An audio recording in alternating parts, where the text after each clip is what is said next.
Hey, I've got some pretty exciting news. At least it's exciting to me. Quite unexpectedly, I took delivery last night on a little package from the Criterion Collection. They sent me not one, but two 4K Blu-ray new releases scheduled for later this month, January 2025, as we're getting this new year started. So let's show you what I got here.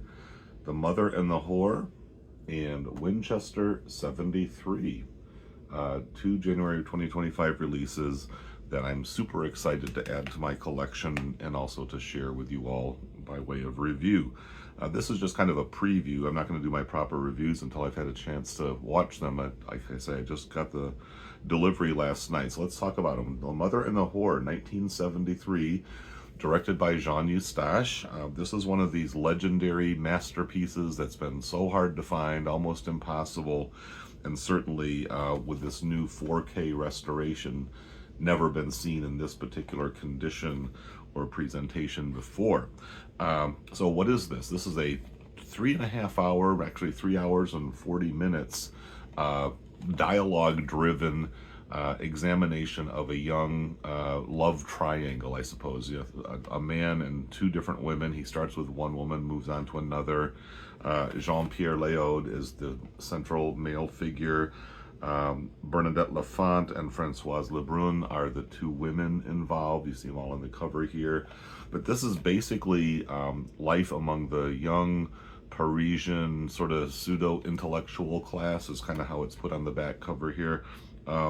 People who've survived the May 1968 revolutionary efforts, you know, to kind of disrupt or overthrow the French government, and then the aftermath over the next several years as that movement ultimately failed.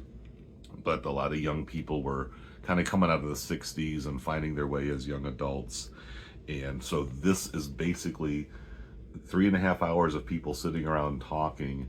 That's a very long movie, but apparently it was scripted precisely and delivered exactly as written by Jean Eustache and the three actors, primary actors involved. I have not seen it before. It's been on my curiosity list for a long time since I started seeing it pop up in, like, they shoot pictures, don't they, and Sight and Sound polls and those kind of all-time great lists. This is one that's been stacked up because of its reputation, perhaps even more than people who've actually watched it. I'm sure a lot of people have, but like I say, up until now, it's been very difficult to find, and this restoration looks very promising. Watched a little bit of the special features last night. A lot to dig into here, but I'll definitely have more to say soon. Winchester 73 won't be coming out until the end of January, so, but they sent me both. This will be due on January 14th, I believe is the release date. This will come out 2 weeks later on the 28th. This is James Stewart. He's back from the war now. This is a 1950 release. Of course, he was a fighter or a bomber pilot in World War II. Not just a pilot, but even like a commander. He went on to have a pretty distinguished military career, as well, of course, a total legend of screen actors.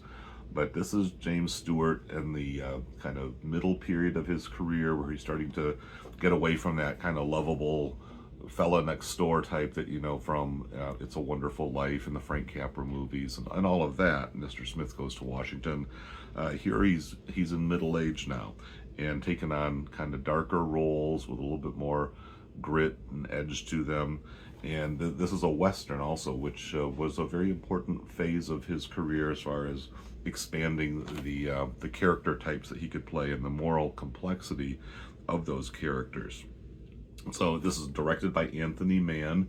I have not really cracked this one open as far as looking at any of the bonuses. I think I did watch this maybe a year or two ago as a streaming title on the Criterion channel, but of course, once you get the disc in hand and you see all the supplements and kind of surrounding context, the film just kind of acquires that much more weight and gravity. So these are two releases that people have shown a lot of interest and excitement about. Count me in among that crowd. I'm going to be very excited to, you know, give these both a very close viewing and a review coming up here and on my site, CriterionCast.com. So look for it there, and I'm sure I'll be back with more updates and looks inside of what you get with these packages in the very near future. Happy New Year.